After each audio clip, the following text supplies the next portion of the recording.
Hello student, structural organisation in animal या लेसनच्या second व्हिडिओमध्ये आज आपण कॉक्रोचची मॉर्फॉलॉजी जी आहे ती स्टडी करणार आहोत. सो मॉर्फॉलॉजीमध्ये काय सांगितलेलं आहे पहा. In morphology body of this organism divided into 3 part. मुलांना आपण काल जे पॉईंट पाहिले होते त्याच्यामध्ये मी तुम्हाला त्याची लेंथ पुन्हा एकदा सांगितली होती. इंडियामध्ये कॉमनली पाहायला मिळणारा कॉक्रोच जो आहे तो आहे पेरिप्लॅनाटा अमेरिकाना. बॉडी सेगमेंटेड आहे. त्यानंतर ही जी बॉडी आहे किंवा प्रत्येक जो सेगमेंट आहे त्याच्यावरती कायटिनस एक्झोस्केलेटन असतं. मात्र सगळीकडे युनिफॉर्म नसून प्लेटच्या फॉर्ममध्ये प्रत्येक सेगमेंटमध्ये हे स्केलेटन असतं. तर ते जे हार्डन प्लेट आहेत प्रत्येक सेगमेंटमधल्या त्यांना स्क्लेराइड्स असं म्हटलं जातं. मग स्क्लेराइडचे पुन्हा पार्ट सांगितले की डॉर्सल जी प्लेट आहे स्क्लेराइडची तिलाच म्हटलं जातं टर्गाइट. व्हेंट्रली जी आहे तिला म्हटलं जातं स्टर्नाइट. आणि स्टेट बोर्डमध्ये याच्याशी रिलेटेड अजून एक वर्ड सांगितला आहे तो म्हणजे प्ल्युरा. तर प्ल्युरा काय आहे बघा.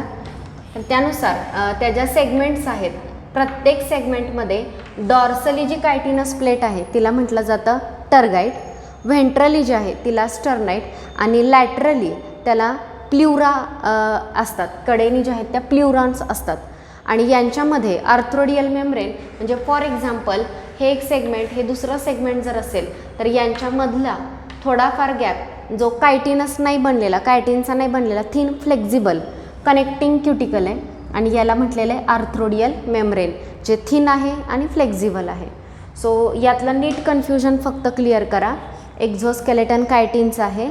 त्यानंतर प्रत्येक सेगमेंटमध्ये हा जो कायटिन आहे तो हार्डन प्लेटच्या फॉर्ममध्ये आहे. मग त्यातली डॉर्सल प्लेट जी आहे तिला म्हटलं जातं टर्गाइट. व्हेंट्रल साईडला स्टर्नाइट, लॅटरली प्ल्युरा आणि प्रत्येक स्क्लेराइडच्या मध्ये म्हणजे समजा एका सेगमेंटमध्ये असणारं स्क्लेराइड दुसऱ्या सेगमेंटमधलं स्क्लेराइड ह्यांना एकमेकांशी कनेक्ट करण्यासाठी मध्ये इथं जे आहे ते आर्थ्रोडियल मेम्ब्रेन आहे जे थिन आणि फ्लेक्झिबल आहे. क्युटिकल आहे ते कायटिनचं बनलेलं नाही. So this is about the that chitinous exoskeleton. Next आता आपण स्टडी करणार आहोत मॉर्फॉलॉजीमध्ये कॉक्रोचची जी बॉडी आहे ती 3 पार्टमध्ये डिवाइड झालेली आहे. हेड, थोरॅक्स आणि ॲब्डोमेन. त्याच्यामधला जो फर्स्ट पार्ट आहे हेड, तर हा जो हेड आहे तो ट्रायंग्युलर शेपचा असतो. तो त्याचा जो शेप आहे तो ट्रायंग्युलर आहे. कालच्याच लेक्चरमध्ये मी तुम्हाला सांगितलं की अप्पर सरफेसवरती त्याच्या कव्हरिंग असतं आणि ते जे कव्हरिंग आहे ते एक्सटेंड झालेलं असतं ज्याच्या आत हेड कन्सिल्ड असतं, विजिबल किंवा बाहेरून दिसत नाही. तर ते हे जे हेड आहे ते ट्रायंग्युलर शेपचं आहे आणि त्याचं हेड फ्युजन ऑफ 6 सेगमेंट. हे नीट लक्षात ठेवा. 6 सेगमेंटच्या फ्युजनने त्याचं हेड जे आहे ते तयार झालेलं आहे. आणि या हेडला ग्रेट मोबिलिटी मूवमेंट आहे. वेगवेगळ्या डायरेक्शननी हा हेडची जी आहे ती मूवमेंट होऊ शकते वेगवेगळ्या. आपल्या नेकमुळे आपली हेडची मूवमेंट वेगवेगळ्या डायरेक्शनला होते. तसं कॉक्रोचच्या हेडची सुद्धा वेगवेगळ्या डायरेक्शननी मूवमेंट होते किंवा त्याला ग्रेट मोबिलिटी आहे. आणि हे असण्याचं कारण त्याच्याकडे फ्लेक्झिबल नेक आहे. आता कॉक्रोचची जी नेक आहे जशी आपली दिसते पटकन लक्षात येते तशी लक्षात येत नाही. थिन आणि मेम्ब्रॅनस नेक. हेड आणि बाकीचा जो बॉडी पार्ट आहे थोरॅक्स यांच्यामध्ये ती मेम्ब्रॅनस नेक प्रेझेंट असते. मात्र या नेकमुळे त्याच्या हेडला ग्रेट मोबिलिटी जी आहे ती मिळते किंवा ऑल डायरेक्शनमध्ये त्याला त्याचं हेड मूव्ह करता येतं. ओके, सो पॉईंट क्लिअर झाला का पहा. हेड, थोरॅक्स आणि ह्या 3 पार्टमध्ये त्याची बॉडी जी आहे ती डिवाईड झालेली आहे. त्यापैकी फर्स्ट पॉईंट आपण स्टार्ट केला हेड. या हेडचा शेप ट्रायंग्युलर आहे. 6 सेगमेंटच्या फ्युजननी हे तयार झालेलं आहे. नेक्स्ट या हेडला मोबिलिटी आहे आणि मोबिलिटी त्याला जी मिळाली आहे ती नेकमुळे मिळते. सो फ्लेक्झिबल नेक आहे हेड आणि थोरॅक्सच्या मध्ये. पण ही जास्त दिसत नाही कारण ही मेम्ब्रॅनस नेक आहे. थिन आणि मेम्ब्रॅनस नेक असते. आता हा जो हेड आहे या हेडवरती आपल्याला वेगवेगळे ऑर्गन्स पाहायला मिळतात. यात फर्स्ट कंपाऊंड आईज. हेडवरतीच त्याला 2 डोळे असतात. नेक्स्ट आईच्याच पुढे अँटेनी असतात आणि हेडच्या अँटेरियर साईडला एकदम टोकाला पुढच्या बाजूला बायटिंग आणि चिविंग टाईप माउथ पार्ट्स असतात. तर हे सगळे पॉईंट आपण आता डिटेल पाहणार आहोत. सो नेक्स्ट आहे compound eyes, antennae and mouth parts. त्यातला फर्स्ट आपण अँटेनी पाहणार आहोत. सो अँटेनी काय आहेत बघा. Antennae are long filamentous structure. Antennae जे आहेत हे लॉंग आणि फिलामेंटस असतात.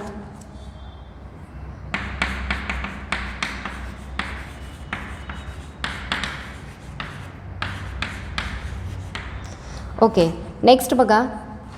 अकॉर्डिंग टू स्टेट बोर्ड तिथं असंही दिलेलं आहे, these are also called as feelers. अँटेनीजना फिलर्स असं सुद्धा म्हटलं जातं. ओके, यानंतर हे जे अँटेनी आहेत they are present in मेम्ब्रॅनस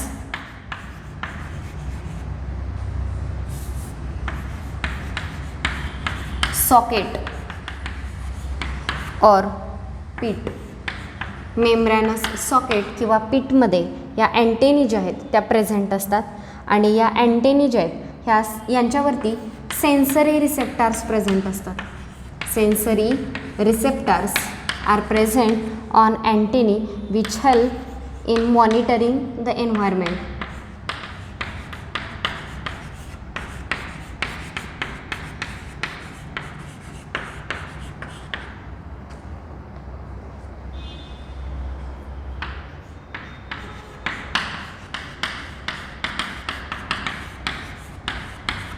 so बघा, फर्स्ट आपण ऑर्गन पाहतोय ते म्हणजे अँटेनी, जो हेडवरती लोकेट झालेला आहे.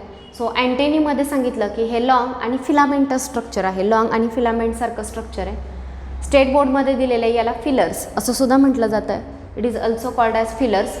Next, it arises from membranous socket or pit in front of eyes. डोळ्याच्या समोर मेम्ब्रॅनस सॉकेट किंवा असं पीट लाईक स्ट्रक्चर असतं आणि याच्यामधून हे जे अँटेनी आहेत ते अराईज होतात. ओके, या अँटेनीवरती सेन्सरी रिसेप्टार्स असतात आणि हे सेन्सरी रिसेप्टार एन्व्हायरमेंट मॉनिटर करण्यासाठी हेल्प करतात किंवा एन्व्हायरमेंट कसं आहे, आजूबाजूला कुठे फूड मटेरियल आहे किंवा इतर गोष्टी सेन्स करण्यासाठी हेल्प करतात. तर अकॉर्डिंग टू NCERT एवढंच दिलेलं आहे, it help in monitoring environment. पण स्टेट बोर्डमध्ये याच्यामध्ये एक्स्ट्रा दिलेलं आहे ते म्हणजे त्याच्यावरती टॅक्टाईल आणि ऑलफॅक्टरी दोन्ही रिसेप्टार आहेत. Tactile and olfactory receptors are present on this antennae. Okay, आणि याचं मेन टॅक्टाईल म्हणजे टच डिटेक्ट करणं आणि ऑलफॅक्शन म्हणजे सेन्स ऑफ स्मेल डिटेक्ट करणं. सो दोन्ही काम हा करू शकतो. त्यामुळे फूड लोकेट करणं शक्यतो.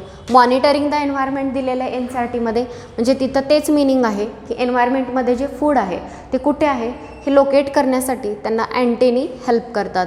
सो हेडवरती असणारं पहिला ऑर्गन आपण पाहिला अँटेनी.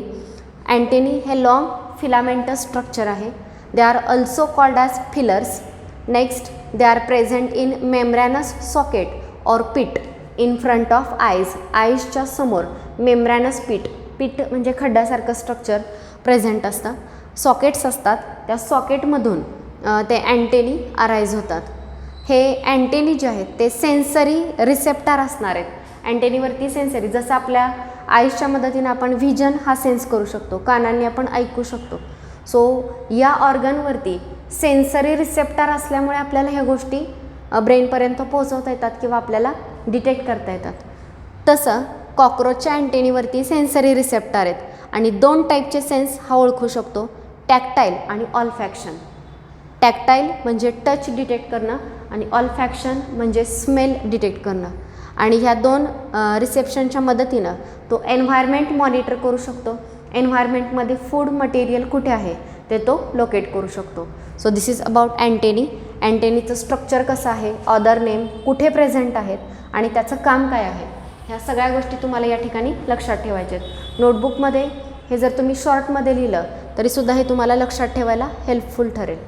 अँटेनीनंतर नेक्स्ट पॉईंट आपण याच्यामध्ये स्टडी करतो आहे तो म्हणजे कंपाऊंड आईज. सो आईजबद्दल काय इन्फॉर्मेशन दिली पहा.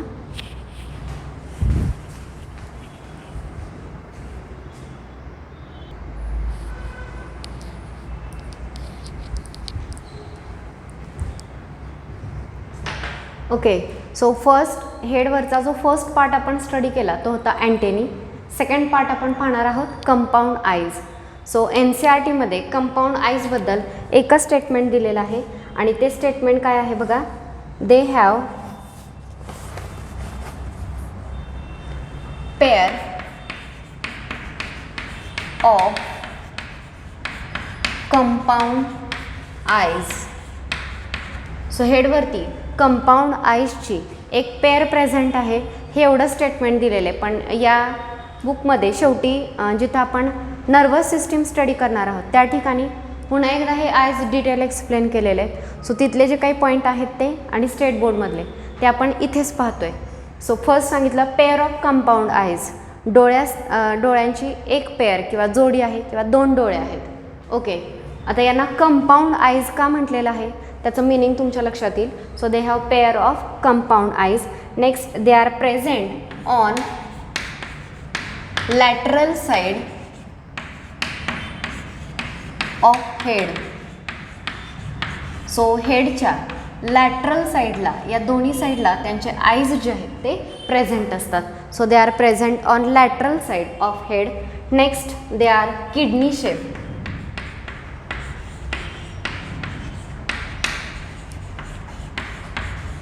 त्यांचे जे डोळे त्यांचा जो शेप आहे तो किडनी शेप असतो.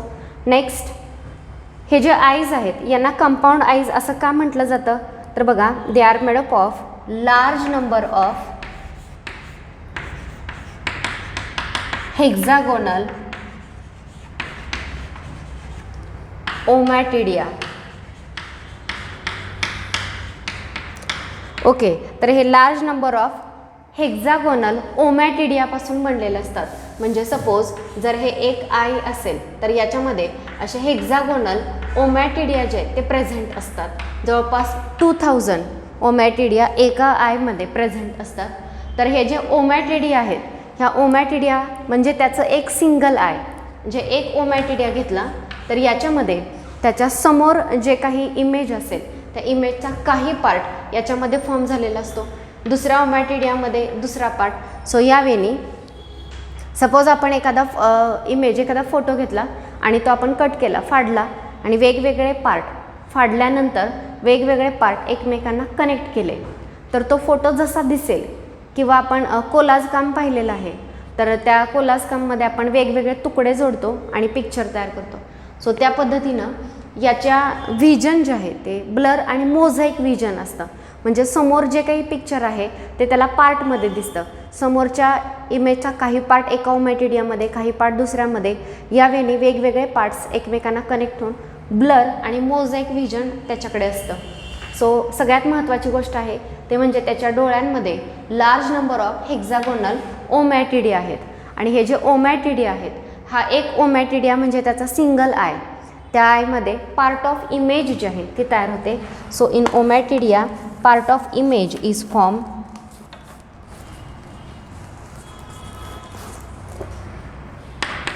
So ommatidia is structural and functional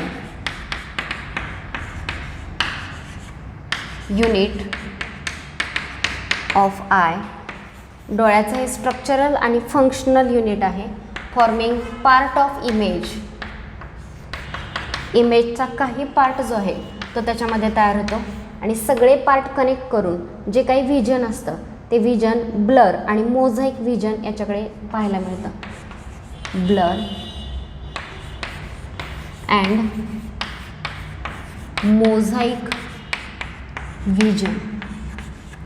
blur and mosaic vision जे आहे ते आपल्याला याच्यामध्ये पाहायला मिळतं. सो पुन्हा एकदा बघा, कंपाऊंड आईज कॉक्रोचमध्ये डोळ्यांची जोडी आहे किंवा पेअर आहे, पेअर ऑफ कंपाऊंड आईज. हे जे आईज आहेत ते त्याच्या हेडवरती लॅटरल साईडला प्रेझेंट असतात आणि प्रत्येक आईज किंवा डोळ्याचा जो शेप आहे तो कसा असतो, किडनी शेप असतो. आता प्रत्येक कंपाऊंड आय, प्रत्येक डोळा जो आहे त्याच्या आतमध्ये लार्ज नंबर ऑफ हेक्सागोनल ओमॅटिडिया असतात. हेक्सागोनल शेपच्या ओमॅटिडिया नंबर तुम्हाला सांगितला जवळपास 2000 ओमॅटिडिया आईजमध्ये प्रेझेंट असतात. हा नंबर आपल्याला NCERTमध्ये फक्त हे एक्सप्लेन करताना त्यांनी पुढे एक्सप्लेन केलेलं आहे. पेज नंबर 114वरती यांनी आयज एक्सप्लेन केलेले आहेत की 2000 हेक्झागोनल ओमॅटिडिया जे आहे ते प्रत्येक डोळ्यामध्ये प्रेझेंट असतात. ओके, आणि यांचं जे व्हिजन आहे ते ब्लर आणि मोझाईक व्हिजन असतं. लेस रिझॉल्युशन बट मोर ॲक्युटी. रिझॉल्युशन म्हणजे 2 पॉईंटमधला डिफरन्स जो आहे तो जास्त लक्षात येत नाही, पण ॲक्युटी त्याची जास्त असते. तर बघा, पेअर ऑफ कंपाऊंड आईज, डोळ्यांची एक जोडी आहे त्यांच्याकडे. हेडच्या लॅटरल साईडला हे प्रेझेंट असतात. डोळे जे आहेत ते त्याचे किडनी शेपचे आहेत. प्रत्येक डोळ्यामध्ये large number of hexagonal ommatidia present असतात. आणि हा जो ओमॅटिडिया आहे हा एक ओमॅटिडिया म्हणजे त्याचं स्ट्रक्चरल आणि फंक्शनल युनिट आहे. तर या ओमॅटिडियामध्ये इमेजचा काही पार्ट जो आहे तो तयार होतो आणि असे वेगवेगळे पार्ट्स कनेक्ट करून ब्लर आणि मोझाईक इमेज जी आहे ती कॉक्रोचमध्ये फॉर्म होते. सो कॉक्रोचचं व्हिजन जे आहे ते मोझाईक व्हिजन असतं. क्लिअर इमेज दिसत नाही, ब्लर्ड इमेज दिसते. आणि नेक्स्ट हे जे ओमॅटिडिया आहे याच्यावरती एक्झामला क्वेश्चन विचारला जातो.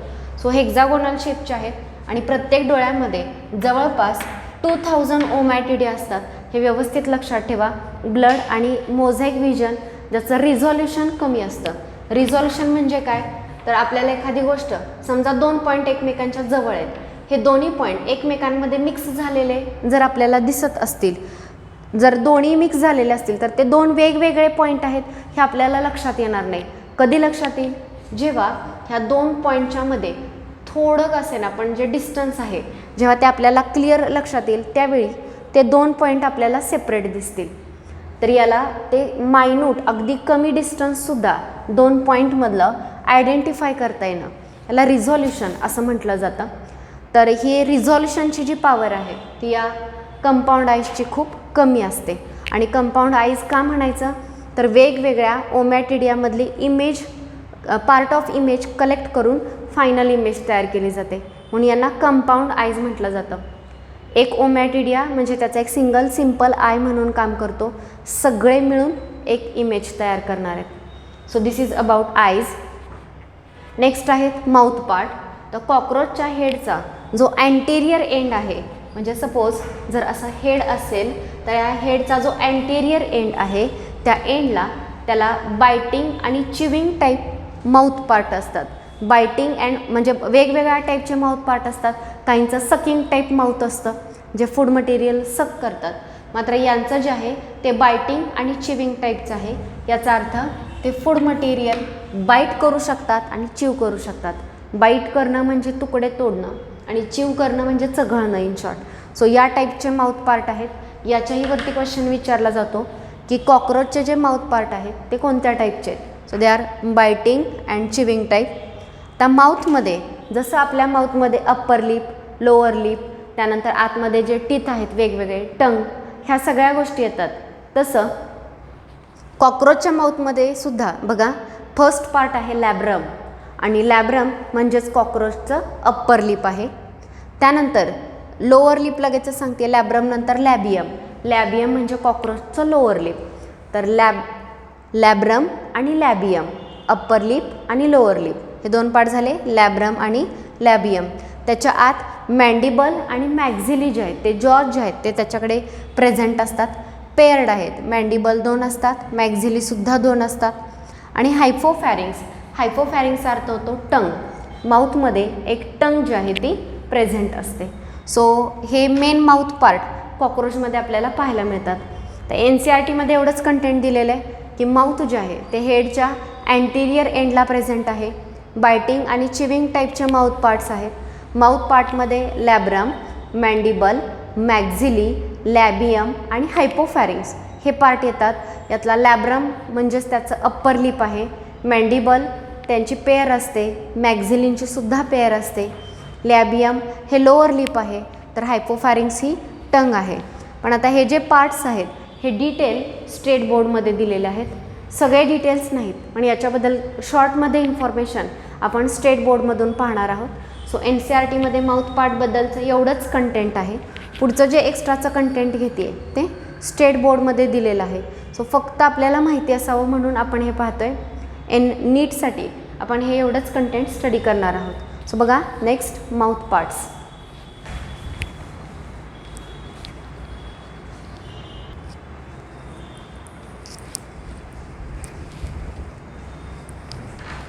सो माउथ पार्ट जे आहेत यांचे फक्त नेम आपण NCERTमध्ये बघितले, दॅट इज लॅब्रम, लॅबियम, मॅन्डिबल, मॅक्झिली अँड हायपोफॅरिंग्स. आता या पार्ट्सबद्दल डिटेल इन्फॉर्मेशन स्टेट बोर्डमध्ये दिलेली, त्यातले काही इम्पॉर्टंट पॉईंट आपण पाहणार आहोत. So first is labrum. Labrum it is also called upper lip. हे कॉक्रोचचं अप्पर लिप आहे माउथचं. It is single and flap like. Flap म्हणजे ओपन होणं, क्लोज होणं, या टाईपचं फ्लॅप लाईक हे सिंगल स्ट्रक्चर जे आहे ते प्रेझेंट असतं. And it covers mouth from upper side. जर माउथ असेल कॉक्रोचचं तर त्याची अप्पर जी साईड आहे त्या साईडनी माउथला कव्हर करणं वरच्या बाजूने, हे याचं फंक्शन आहे. So labrum it is also called as upper lip. Next it is a single flap like structure. It is single and flap like structure and it covers mouth from upper side. हा माउथला वरच्या बाजूने cover करतो आणि याचं main function आहे it help in holding the food while crushing. So food material hold करून ठेवतो किंवा पकडून ठेवतो, जेणेकरून क्रश करताना ते माउथच्या बाहेर पडणार नाही. Okay, so once again I repeat, labrum it is also called upper lip. It covers mouth from upper side. Okay, it is single flap like structure and its main function is holding the food. Food मटेरियलला hold करणं हे लॅब्रमचं main function आहे. Next बघा, mandibles. Mandibles are the true jaws. Mandible जे आहेत ते true jaws आहेत, जसे आपले जॉज आहेत दोन, आणि आपल्या जॉजचं जे फंक्शन आहे ते फूड मटेरियल क्रश करणं. त्याच पद्धतीनं यांचे मॅन्डिबल जे आहेत त्यांचंसुद्धा फूड मटेरियल क्रश करणं हे यांचं मेन फंक्शन आहे. It help to cut and crush the food. So mandibles are the true jaws. Next, two dark hard chitinous structure. So mandibles दोन आहेत, पेअर असते मॅन्डिबलची. नेक्स्ट, डार्क आणि हार्ड स्ट्रक्चर आहे, कायटिनपासून बनलेलं स्ट्रक्चर आहे. आणि ते जे मॅन्डिबल्स आहे त्याचं पिक्चर दिलं असेल असं सेरेटेड मार्जिन जे आहे ते त्याचं प्रेझेंट असतं. So they have serrated margin and they are present behind the labium on either side of mouth cavity. म्हणजे पुढच्या बाजूला जर हे लॅबियम असेल, माउथचं कव्हरिंग अप्पर लिप असेल, तर त्या लॅबियमच्या पाठीमागच्या बाजूला आणि माउथ कॅव्हिटीच्या दोन्ही बाजूला, या आणि या दोन्ही बाजूला मॅन्डिबल्स जे आहेत ते प्रेझेंट असतात. So mandibles these are the true jaws. Second, they are two dark chitinous structure and they have serrated margin. त्यांचं मार्जिन सेरेटेड असतं आणि ह्या सेरेटेड मार्जिनमुळे त्यांना फूड मटेरियल क्रश करायला हेल्प होते. माउथमध्ये ते कुठे लोकेट झालेले आहेत? Behind the labium. लॅबियमच्या पाठीमागे on either side of mouth cavity. Mouth कॅव्हिटीच्या दोन्ही बाजूला हे प्रेझेंट असतात. So this is about mandibles. Next is maxillae. Maxillae they are also called as accessory jaws. मॅक्झिलींनाच ॲक्सेसरी जॉज असं म्हटलं जातं. मग हे जे मॅक्झिली आहेत ते कुठे प्रेझेंट आहेत बघा? They are present on either side of mouth behind the mandible. माउथच्या दोन्ही बाजूला आणि मॅन्डिबल्सच्या पाठीमागे हे मॅक्झिली जे आहेत ते प्रेझेंट असतात. ओके, सो पुढून कव्हर करणारं, अप्पर साईडनी कव्हर करणारा जो असतो तो लॅब्रम असतो. लॅब्रमच्या पाठीमागे आणि माउथच्या दोन्ही बाजूला मॅन्डिबल्स प्रेझेंट आहेत. आता मॅन्डिबलच्या पाठीमागे हे मॅक्झिली प्रेझेंट असतात माउथच्या दोन्ही बाजूला. नेक्स्ट, हे जे मॅक्झिली आहेत they R made up of sclereids. अशा वेगवेगळ्या पार्टपासून, या स्क्लेराइड्सपासून बनलेले असतात आणि त्यांचे नेम दिलेत बघा: कार्डो, स्ट्राइप्स, गॅलिया, लॅसिनिया अँड मॅक्झिलरी पाल्प. बुकमध्ये पिक्चर दिलेला आहे, कदाचित त्याचे नेम दिलेले नसतील तर ते नेम लिहून घ्या. हा जो फर्स्ट एवढा जो सेगमेंट, एवढा पार्ट जो दिसतोय याला कार्डो असं म्हटलं जातं. हा जो उभा एवढा सेगमेंट जो आहे याला स्ट्राइप असं म्हटलं जातं. इथला हा जो खालचा एवढा पार्ट आहे याला लॅसिनिया असं म्हणतात. हा बाहेरून हा जो आहे तो पाल्प आणि हा गॅलिया. सो कार्डो, स्ट्राइप, नेक्स्ट हा गॅलिया, लॅसिनिया आणि मॅक्झिलरी पाल्प असे वेगवेगळे पार्ट जे आहेत ते आपल्याला या मॅक्झिलीचे पाहायला मिळतात. या मॅक्झिलीचं मेन फंक्शन आहे की तो फूड मटेरियल होल्ड करतो and it help in mastication of food. Okay, तर हा जो आहे तो फूड मटेरियल मॅस्टिकेट करायला हेल्प करतो, फूड मटेरियल पकडून ठेवतो, होल्ड करतो. And it also help in cleaning antennae आणि फ्रंट लेग्स. अँटेनी आणि फ्रंट लेग जे आहेत हे क्लीन करण्यासाठी सुद्धा हेल्प करतो आहे. सो पुन्हा एकदा पाहूयात आपण. मॅक्झिलीना ॲक्सेसरी जॉज असं म्हटलं जातं. They are present on either side of mouth cavity behind the mandibles. मॅन्डिबलच्या पाठीमागे आणि माउथ कॅव्हिटीमध्ये दोन्ही बाजूला हे प्रेझेंट असतात. They are made up of sclerites like cardo, stipe, गॅलिया, लॅसिनिया and मॅक्झिलरी pulp. डायग्रॅममध्ये मी ते लेबल दिलेले आहेत, सगळ्यांनी बुकमध्ये ते लिहून घ्या. नेक्स्ट याचे मेन फंक्शन दिलेत. It help to hold food, help in mastication of food and it also help for cleaning antennae and front leg. अँटेनी आणि फ्रंट लेग क्लीन करण्यासाठी सुद्धा हा आपल्याला हेल्प करतो. सो माउथचे 3 पार्ट झाले, लॅब्रम, मॅन्डिबल्स, मॅक्झिली. नेक्स्ट आहेत लॅबियम आणि हायपोफॅरिंग्स. सो याच्याबद्दल काय इन्फॉर्मेशन दिली आहे ते पहा. Next is labium and हायपोफॅरिंग्स.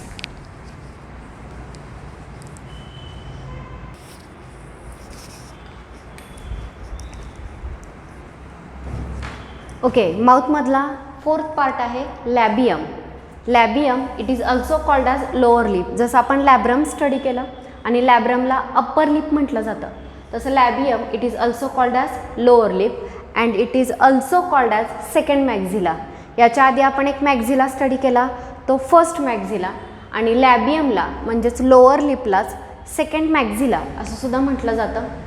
Next जसं आपण लॅब्रम बघितलं की लॅब्रम जो आहे तो माउथला अप्पर साईडने कव्हर करतो, तसा हा जो लॅबियम आहे तो व्हेंट्रल म्हणजे खालच्या बाजूने माउथला कव्हर करण्याचं काम करतो. नेक्स्ट दिस लॅबियल पाल्प. हा जो लॅबियम आहे हे दोन्ही बाजूला, हे जसं स्ट्रक्चर आहे तसं इकडेही प्रेझेंट असतं. तर हा जो आहे याला लॅबियल पाल्प या जॉईंटेड स्ट्रक्चरला 1 2 3 जॉईंटेड स्ट्रक्चर आहे आणि हे जे स्ट्रक्चर आहे ते सेन्सरी फंक्शन करतं किंवा सेन्सरी नेचरचं आहे. सो लॅबियम हे लोअर लिप आहे, याला सेकंड मॅक्झिला असं सुद्धा म्हणतात. हा माउथला व्हेंट्रल साईडनी म्हणजे खालच्या बाजूने कव्हर करतो. या लॅबियमला हा जो जॉईंटेड स्ट्रक्चर आहे त्याला लॅबियल पाल्प म्हणायचं. असं स्ट्रक्चर या लॅबियमला प्रेझेंट असतं. तर हे जे जॉईंटेड आहे ते 3 जॉईंटेड सेन्सरी स्ट्रक्चर याच्याकडे प्रेझेंट असतं. And it help in pushing chewed food material. च्यू केलेलं जे फूड मटेरियल आहे ते पुश करण्यासाठी हे लॅबियम हेल्प करतं. लॅबियम नंतर नेक्स्ट लास्ट माउथ पार्ट आहे हायपोफॅरिंग्स. हायपोफॅरिंग्स इट इज ऑल्सो कॉल्ड टंग. हायपोफॅरिंग्स हीच टंग आहे किंवा ही जी टंग आहे ती कॉक्रोचमध्ये बिटवीन फर्स्ट मॅक्झिली कोण? लॅबियम जो आहे तो सेकंड मॅक्झिली, आणि याच्या आधी आपण ॲक्च्युअल जे मॅक्झिली पाहिले ॲक्सेसरी जॉज, तर ते फर्स्ट मॅक्झिलींच्या मध्ये ही टंग प्रेझेंट असते. So hypopharynx is tongue and it is present in between first मॅक्झिलीच्या मध्ये ही टंग प्रेझेंट असते. Next it is single cylindrical structure. कॉक्रोचची टंग एक सिंगलच असते आणि सिलेंड्रिकल स्ट्रक्चर आहे, आणि त्या टंगच्या बेसला म्हणजे समजा ही सिलेंड्रिकल टंग असेल तर याच्या बेसला इथं सलायवरी डक्ट ओपन होते. इकडे खाली सलायवरी ग्लँड असते आणि ती सलायवरी डक्ट इथे ओपन होते आणि सलायवा रिलीज करते. So salivary duct open at the base of this hypopharynx. हायपोफॅरिंग्सच्या बेसला सलायवरी डक्ट ओपन होते, हे व्यवस्थित लक्षात ठेवा. नेक्स्ट याच्यावरती कोंब लाईक प्लेट असतात, जसं आपला कंगवा असतो त्या टाईपच्या प्लेट्स याच्यावरती प्रेझेंट असतात. आणि हा जो हायपोफॅरिंग्स आहे हा फीडिंग आणि मिक्सिंग फूड विथ सलायवा याच्यामध्ये तो हेल्प करतो. फूड एंगल्फ करणं असेल किंवा जे क्रश केलेलं फूड आहे ते सलायवाबरोबर मिक्स करणं, हे सुद्धा या हायपोफॅरिंग्सचं फंक्शन असतं. सो आपण माउथ पार्ट स्टडी केले. माउथ पार्टमध्ये फर्स्ट तुम्हाला सांगितला तो होता labrum, upper lip which covers mouth from upper side. Second labium, lower lip which covers mouth from lower side. Next सांगितलं मॅन्डिबल्स आणि मॅक्झिली. मॅन्डिबल्स हे ट्रू जॉज आहे, 2 डार्क कायटिनस स्ट्रक्चर आहे, सेरेटेड मार्जिन असतं आणि फूड क्रश करायला हेल्प करतं. हे जे मॅन्डिबल्स आहेत यांच्याच पाठीमागे 2 मॅक्झिली प्रेझेंट असतात, ज्यांना ॲक्सेसरी जॉज असं सुद्धा म्हटलं जातं. तर हे जे मॅक्झिली आहेत याचं स्ट्रक्चर आपण बघितलं, त्याला स्क्लेराइड असतात ज्याच्यात कार्डो, स्टाईप यासारखे स्ट्रक्चर येतात. त्यानंतर नेक्स्ट जो आपण पाहिला तो होता हायपोफॅरिंग्स. हायपोफॅरिंग्स ही टंग आहे, इन बिटवीन फर्स्ट मॅक्झिली ही प्रेझेंट असते. सिंगल सिलेंड्रिकल स्ट्रक्चर आहे आणि त्या टंगच्या बेसला सलायवरी ग्लँड ओपन होते आणि या टंगचं मेन फंक्शन आहे फीडिंग आणि मिक्सिंग फूड विथ सलायवा. हे फंक्शन करते. सो हे सगळं जे कंटेंट आपण पाहिलं हे स्टेट बोर्डमधून मी तुम्हाला सांगितलं, NCERTमध्ये हे दिलेलं नाही. सो मुलांनो, आपण कॉक्रोचची मॉर्फोलॉजी स्टडी करतो आहे. मॉर्फोलॉजीमध्ये आपण एक्सटर्नली कॉक्रोचची बॉडी 3 पार्टमध्ये डिवाईड केली आहे. हेड, थोरॅक्स आणि ॲबडोमेन. त्यापैकी जो हेड आहे जो 6 सेगमेंटच्या फ्युजननी तयार झालेला आहे, तर या हेडवरती कंपाऊंड आईज, अँटेनी आणि माउथ पार्ट हे 3 स्ट्रक्चर येतात. तर हे 3ही स्ट्रक्चर आज आपण कंप्लीट केलेलं आहे. नेक्स्ट लेक्चरमध्ये कॉक्रोचचं थोरॅक्स आणि ॲबडोमेन हे दोन्ही पॉईंट जे आहेत ते आपण कंप्लीट करणार आहोत. सो आजच्या लेक्चरमध्ये आपण इथेच थांबतो आहे. थँक्यू.